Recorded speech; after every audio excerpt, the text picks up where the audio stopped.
All right, Frank and Aaron here, and we're in my backyard actually, and get a lot of questions this time of year on different ways to strap different animals to different backpacks. Frank? So we have our more conventional style pack here, which Aaron's holding the Nargali pack, and then we have a 22 mag, which is going to be like our clamshell opening bags, 22 mag, 44 mag, 357 mag, mod deuce.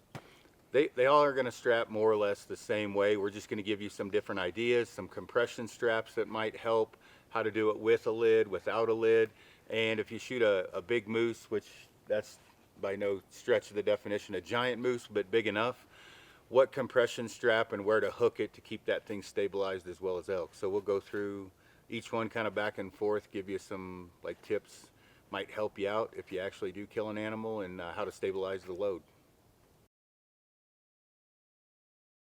First up, we're going to do the elk, and we didn't do any dry runs on this, just we don't want to fake it, you know, kind of like what we face when we're in the field. With the elk, unless you have an 80-inch main beam bull, which there is no such thing, I'd strongly suggest with the horns going down, or if it's little, you can put them up. Now, if you want to run a rock slide photo contest, put them up, go stand with, you know, the sunset in the background, but I wouldn't pack that fucker out that way. It's just not conducive to comfort. It's real floppy, and you got a good chance of getting shot if you don't ribbon it off. Another thing David brought up is if you did shoot a fire bull and it was dragging in the grass or whatever, maybe it might be worthwhile to carry it, you know, vertically. But with my experience, I would try not to do that, and again, unless you want to win a photo contest. So one thing that I like to do, you know, first get the pack just sitting here like it is. You can usually have the rack help you out when you're solo. So in this case, Frank's bull is about perfect. So there's an up and over the top strap that's connected right behind your neck on the frame. With this, usually I'll just go up and over one side or the other. These are slotted. Just get it attached. And I'm not going to really tighten that up too much yet, because I may end up taking the strap and going around an antler a couple times and hooking it back in. So for right now, I'll just buckle this here. Now I've got horizontal compression straps. Bust these open. Set your Velcro straps out where you can find them. That way you don't call us saying you lost them all.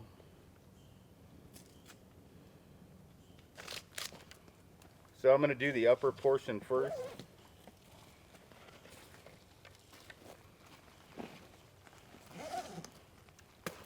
You got to have a chew in to make this correct.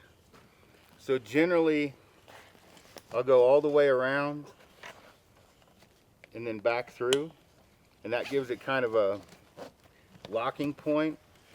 And I'm going to end up having a stick going across these antlers to keep it from swinging back in, and the pack will stop that. But for right now, I just get it snug.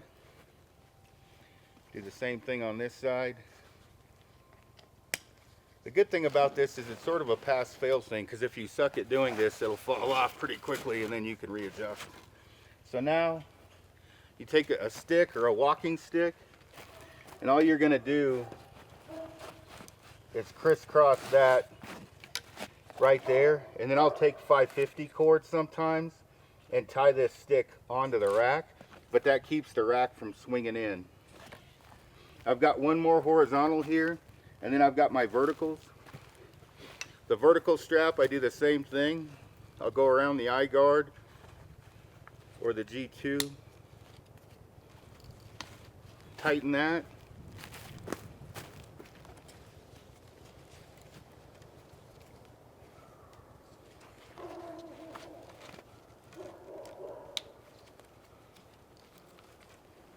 So now I've got it to where I can at least pick up the pack and shuffle it around. This next compression strap, it's going to depend on how wide the bull is if you need an extension. This one's pretty simple.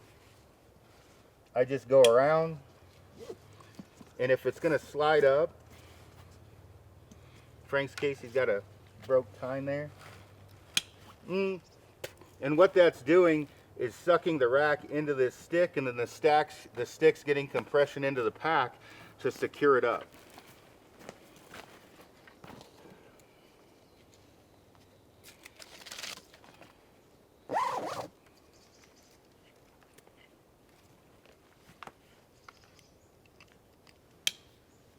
Now if you tighten this enough, you probably don't need to tie the stick onto the rack, but it doesn't hurt to do.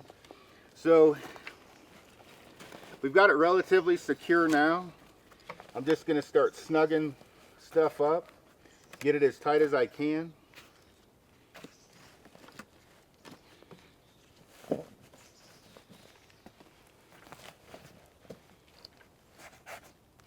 All right, that's in pretty good shape. Now, if this was, let's say, a much wider rack, if this was the Moose, we do suggest to carry extra compression straps. And what you can do with these, it's just a slotted female on one end, K-clip on the other. Wherever you've got extra tab loops, like on the side of the pack, all you're trying to do, or what I try to do, is I'll attach the K-clip to one portion. I'll take that strap, go around the rack, come back, tighten it back to that same side, and just add more compression to the frame, or to the rack, to the stick that's to the bag, just so it doesn't bounce around. So it's in pretty good shape here. The only thing I need to do now is figure out what I want to do with this over the top strap. In this case, I'm just going to suck it down there. So from the side, you can see where the compression straps are that we lock that thing in with. It's pretty stable. It's not like flopping around, and that's really what you're looking for. One thing to think about that I should have mentioned earlier, sometimes it is not a horrible idea to not have that stick in there. You want to keep the stick with you, maybe strap it vertical to the pack, but if you need to maneuver the rack, what you can do is pull that stick out, grab that rack, and when you're going through thick terrain, you can kind of hold that rack and pivot through something, you know, if you were in North Idaho, Western Washington, and then when you get on open terrain or the trail, drop the pack, get the stick back in there. You know, when the stick's there, you can't maneuver the rack, which is a good thing most of the time, but if you get in real thick terrain, underbrush, things like that, not a horrible idea to drop the stick sometimes. All right, so one of the things we wanted to add to this, obviously we just strapped this up, is if you have a lid, the best way to do it. And for me, I have the extension straps that come with the lid, and I'll just lay this up here. Generally, I got a bunch of crap in there. And then on the back side, I've got these 2K clips, and I hook those to the top tab loops at the top of the frame, which you can't see right now. Let me pivot this. So I'm going to hook this K-clip here. Same thing on the other side.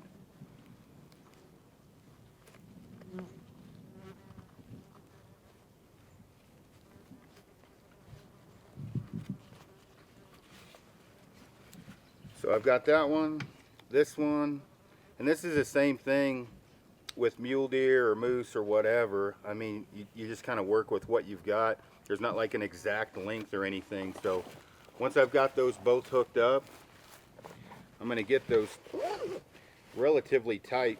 I just want them to go over the eye guards. And this is going to stabilize the rack some, but really it's just a way to get your crap out. You have kind of an awning here. So I'm going to unstrap here. And there's a couple ways to do it. I can go straight to the lid, or I can extend this. And again, this just depends on what's been given. You get what you've got. Go to this other side.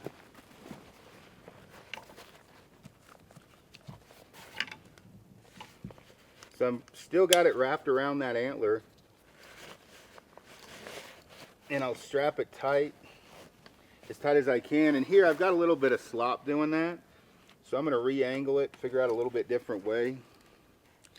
Probably what I'm going to do is go on the inside of the eye guards, and this is going to have stuff in it, so I'm just going to wedge it in there and get this thing as tight as I possibly can. In this case, it looks like I could go around this twice.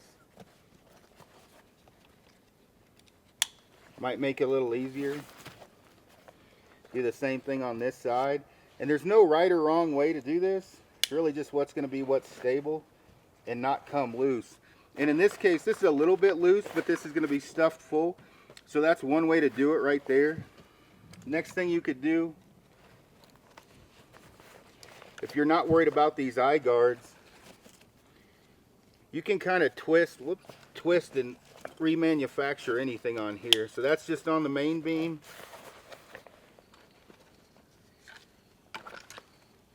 Gonna do the same thing here. Go around the main beam. Crank that down there and crank that down there.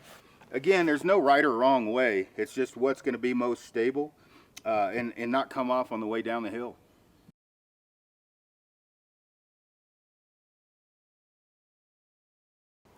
Alright guys, so Aaron just went over the elk. I have a mule deer here, and this is the quote-unquote hero shot or rock slide photo contest winning shot or setup that you would do. So this isn't something we generally recommend. As Aaron said in his video, you'll definitely want to add some orange ribbon to the top of these antlers just so you can prevent from getting shot at. But basically we have this set up on the Nargali bag, and we're using just the straps that are included with the bag. So basically what we have here is the lower compression straps that go to the top of the bag or to the lid. We have those X'd over the top of the skull, and then we have that over the top strap, and that's going over the top of the skull here. So basically I'll disconnect these to kind of show you how we have it connected, and then we'll show you the other method that Aaron had. So I have that top strap over the top as the last strap that I connected, and basically what we did is we took those same vertical straps that go to the lid or to the top of the bag and wrapped them around the antlers and then X'd them so they're going to opposite sides. So I'll just disconnect those.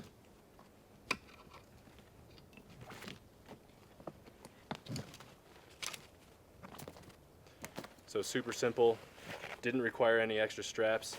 Now, as Aaron talked about in his video, this is generally the method that we like to pack out. It keeps the antlers down and out of the way, especially when you're going through the trees and stuff. But the concept would be the same. So same way he strapped the elk, just in a smaller frame.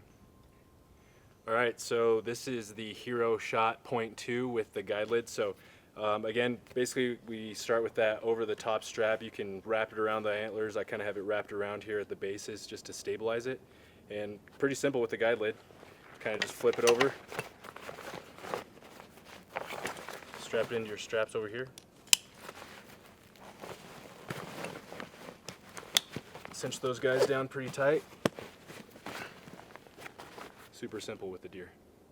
All right, so we have the 22 mag bag here. This is going to apply to like the 22 mag bags, the 357 mag bags, and the 44 mag bags. We have a deer strap to this, so this is actually super simple. We didn't add any straps, so we just used the upper compression strap, wrapped it around the main beam here, kind of towards the bases, and you can see it's rock solid. All right, so we're back with an Audat skull on a 22 mag pack. We basically just wrapped the upper compression strap around the top of the, or I guess the base of the skull here. Same concept as the mule deer or the elk. And then we used the middle compression strap of the bag and kind of put it over lower on the horn here and cinched it down tight. So super snug, Audat skull. All right, so we're gonna do the moose now. The moose are a little bit more of a pain in the ass, take a little bit more work. This moose isn't giant by any means. It's about 50 inches wide, a little bit less. But one of the things that's a good idea to do with a moose, especially when you get in the ones that are like 70 plus inches, is just lay the pack down flat so you're not having to screw around with too much as far as weight goes. Because even this is probably, I don't know, 35, 40 pounds. I'm gonna try to stand it up and do it, but for the video, but truly laying it down is probably the best way to go, the pack, just like I'm doing here. But from a side view, what I'm gonna wanna do here is just set it up on here and kind of see what's gonna fit best. All of them have different kind of their own character, what's gonna be in the way, what I can strap to. So if I did it this way, I can reach back here if I needed to pivot, and my shoulders will clear this if I need to maneuver it around. So this is a possibility. Doing it like that's probably not a good idea.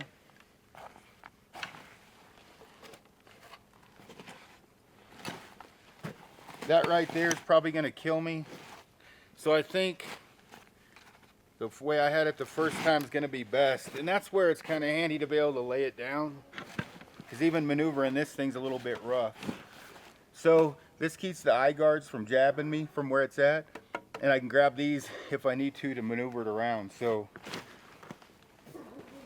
what I'm going to do first is take my upper horizontal compression strap, go all the way around the base.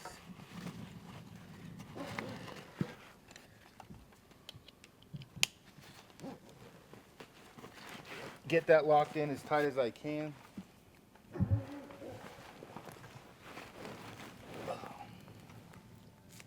You haven't really lived till you shot a 70-incher and had to pack it out.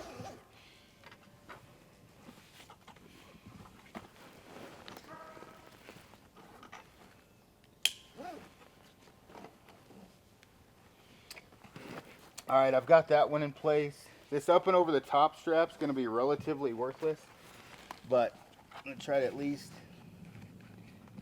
buckle it in place.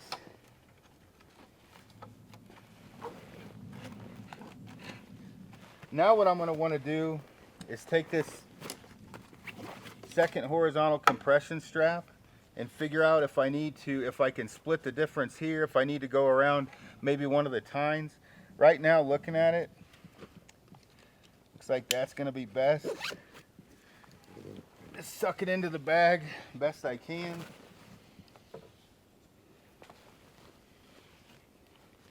And don't forget, these horizontal compression straps where they attach to the frame can be moved, which is sometimes super beneficial when it comes to moose. Once I've got this on, I'm going to go ahead and take the lid. And if you're worried about it, some guys, over time, this could wear out if anything's sharp on here. Just take a hoodie, a sweater, some clothing, and pop that in the way. But in this case, I've got females here, and what I think I'm going to want to do, if you have a buckle system with you, is I'll take these females off, and we've got a bunch of buckles over here. I'm just going to take males, buckle that straight to the frame. I don't need the extenders.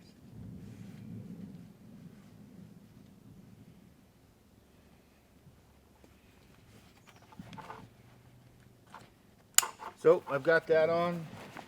Now I'm just buckle straight up, crank it down as tight as I can.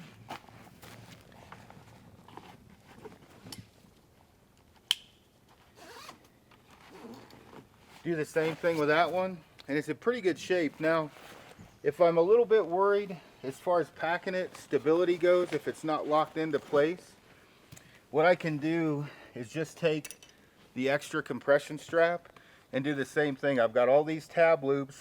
I might start at the top one, go out and around, twist it, buckle it back to itself down here, just to lock it into place. And one thing with any time you're packing out an animal, make sure and wrap orange ribbon around the antlers or the tines or whatever for safety. If you got an orange panel, use that. But as long as you use these compression straps, get as tight as you can, add extra ones if needed, you shouldn't have any problems coming out.